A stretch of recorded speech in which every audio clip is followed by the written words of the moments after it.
नाज़रीन इकराम, आलमी मंजरनामे से बहुत बड़ी डेवलपमेंट है। पहली मर्तबा अमेरिका ने चाइना को बराह रास्त टक्कर दी है और ये एक बराह रास्त तसादुम की तरफ। पहले तो ये होता था कि कोई एक मुल्क चीन के खिलाफ है तो अमेरिका ने उसकी सपोर्ट कर दी, अमेरिका के खिलाफ कोई मुल्क है तो चीन उसकी सपोर्ट कर देगा और यही चलता आया। लेकिन अब पहली मर्तबा बाज़ाब्ता तौर पर चीन के खिलाफ अमेरिका ने पहला बड़ा कदम उठाया। चीन का बहरी जहाज अमेरिका ने अपने कब्जे में ले लिया है। दुनिया एक बड़ी जंग के दहाने पर है। याद रखिएगा कि रूस उस तरीके से वेस्ट को टक्कर नहीं दे सकता जिस तरीके से चीन वेस्ट को टक्कर दे सकता है, क्योंकि रूस बिलाशुबा एक स्टैंड लेता है वेस्ट के खिलाफ, लेकिन रूस की मिलिट्री माइट, रूस की इकोनॉमी, रूस की बाकी चीजें उसे लिमिट कर देती हैं। ये लिमिटेशंस चाइना पर एप्लीकेबल नहीं है। और इस सब के अंदर अब एक तनाजा, जो कि इससे पहले तो आलमी जंग की हम बात करते थे रूस यूक्रेन तनाजे की, जो कि यूरोप के दहाने पर पहुंचा हुआ था, लेकिन अमेरिका उससे महफूज था। लेकिन अब जंग अमेरिका के अपने साहिलों के करीब, अमेरिका की अपनी सरहदों के करीब अमेरिका खुद लेकर आया है। अमेरिका और वेनेजुएला का तनाजा जो है, उसमें जो चाइना ने बराह रास्त अब एंट्री दी है, अब चाइना के लिए इस तनाजे से बाहर रहना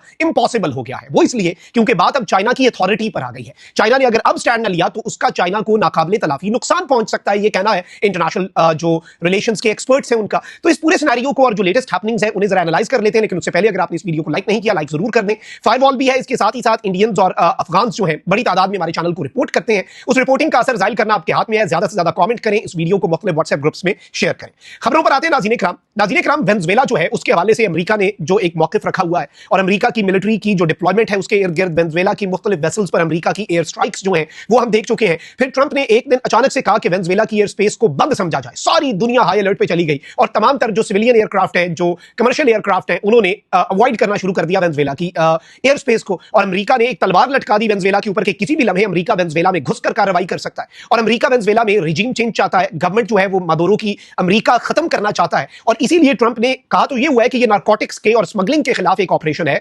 लेकिन ट्रंप ने यहां तक कह दिया कि इस कार्टेल का सरबराह जो है वो निकोलस मादुरो है, यानी वेनेजुएला का सदर, जिसे अमेरिका सदर मानता ही नहीं। और अमेरिका वेनेजुएला के अंदर जो ऑपोजिशन है उसे वहां की लेजिटिमेट गवर्नमेंट मानता है। तो ये मामला जरा समझिएगा कि इसमें बहुत कुछ इन्वॉल्व है। अब इस सबके अंदर अमेरिका ने वेनेजुएला तेल से मालामाल मुल्क है, ये याद रखिएगा। और रीसेंट टाइम्स के अंदर वेनेजुएला जो है वो रशिया का भी एलाय है और चाइना ने बिलियंस ऑफ डॉलर्स की तेल की फील्ड के अंदर वेनेजुएला के अंदर इन्वेस्टमेंट कर रखी है। और चाइना अपने मफादात का तहफ्फुज़ जो है वो चाइना के लिए जरूरी भी है। अब इस सब के अंदर अमेरिका ने क्या किया कि वेनेजुएला का जो तेल है उसके ऊपर अमेरिका ने ब्लॉकेड लगा दिया, अमेरिका ने उसके ऊपर पाबंदी लगा दी। अमेरिका ने कहा कि हम इसका रास्ता रोकेंगे। फिर इस सब के अंदर पहले फौरी तौर पर खबर ये आई, अरब न्यूज ने रिपोर्ट किया, China voices support Venezuela amid US blockade. US blockade में चाइना जो है उसने फौरी तौर पर वेनेजुएला के साथ खड़े होने का फैसला किया, लेकिन इनिशियली कोई वेनेजुएला के लिए एड या इस तरह की कोई प्लेज जो है वो नहीं की। फिर चाइना ने कहा कि कोई ऐसा एक्ट जो कि यूएन चार्टर की खिलाफ वर्जी है या फिर किसी दूसरे मुल्क की सॉवरेनिटी और सिक्योरिटी को एनकरोच करता है, उसकी एनक्रोचमेंट कर देता है, हम हर उस एक्ट के खिलाफ हैं। और वाशिंगटन ने जो टैंकर्स हैं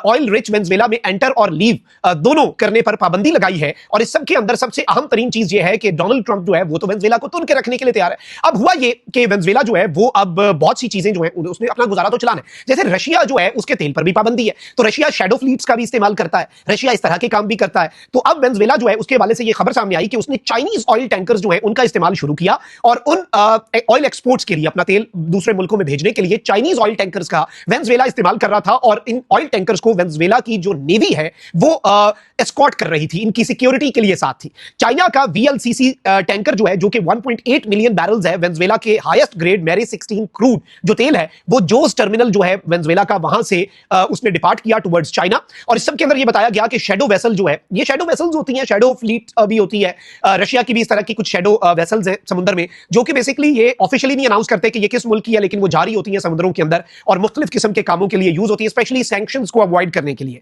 रशिया इवन इंडिया के साथ भी इन शैडो वेसल्स का इस्तेमाल कर रहा है अब आजकल।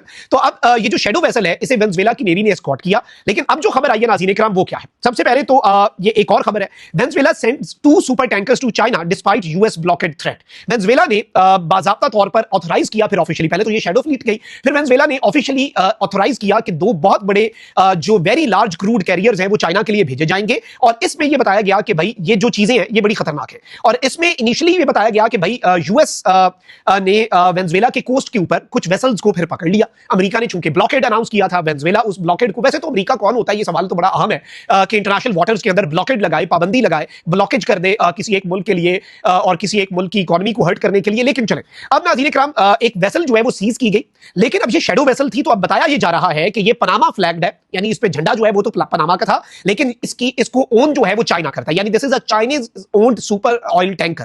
ये ऑयल का सुपर टैंकर जो है बहुत बड़ा, ये चाइना का ओन्ड है। फिर इसमें ये बताया गया कि the second ship seized by the US near Venezuela belongs to China, और ये 1.8 मिलियन बैरल जो है वेनेजुएला के हाईएस्ट ग्रेड तेल का ये सुपर टैंकर जो है ऑयल के, ये ट्रांसपोर्ट कर रहे थे।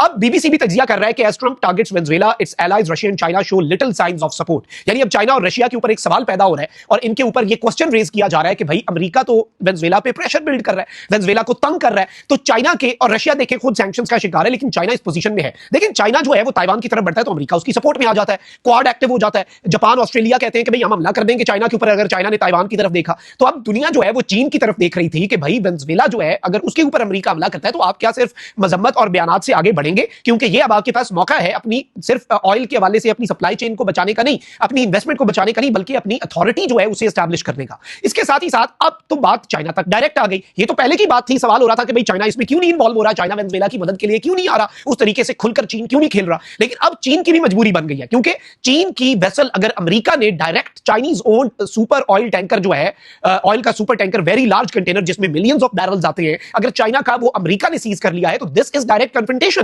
अब वेनेजुएला इस इक्वेशन से बाहर निकल जाता है। यह बात अब अमेरिका और चीन के दरमियान आ चुकी है। और याद रखिएगा कि चीन रूस नहीं है। चीन का इकोनॉमिक जो स्ट्रक्चर है, चीन का जो होल्ड है, चीन की जो इन्वेस्टमेंट्स है, चीन का जो मिलिटरीली एक पूरा निजाम चीन ने अपना बना दिया हुआ है, डिफेंस का स्ट्रक्चर, वो ये तो अब पता चलेगा ना जब अगली जंग होती है, फिर सुपर पावर्स चेंज होती है, स्विच होती है पोजीशंस। तो अभी तो मसल्स जो है वो ना चाइना ने दिखाए ना अमेरिका ने। लेकिन अगर बराह रास्त तसादुम की तरफ मामला जाते हैं, हमें तो लग रहा था कि 2025 जंगों का साल है, लेकिन अब यूं लग रहा है कि 2026 में बड़ी जंगों की तैयारी जो है वो बेसिकली 2025 में तो टीजर्स और ट्रेलर्स आ रहे थे, और 2025 में अब रूस यूक्रेन जंग भी 2026 में कहा जा रहा है कि डायरेक्ट यूरोप तक आनी है। पाक भारत टाकरा भी इस दफा बड़ा हुआ तो बहुत बड़ा होगा। फिर ये चाइना अमेरिका जो है वेनेजुएला की बात के ऊपर अब ये डायरेक्ट लड़ने जा रहे हैं और इनका आपस में फटा बनने जा रहा है। तो बहुत सी चीजें जो है वो अब एक बड़ी डिफरेंट जहत पे चलेंगी। अपना बहुत ख्याल रखिए। जिंदाबाद।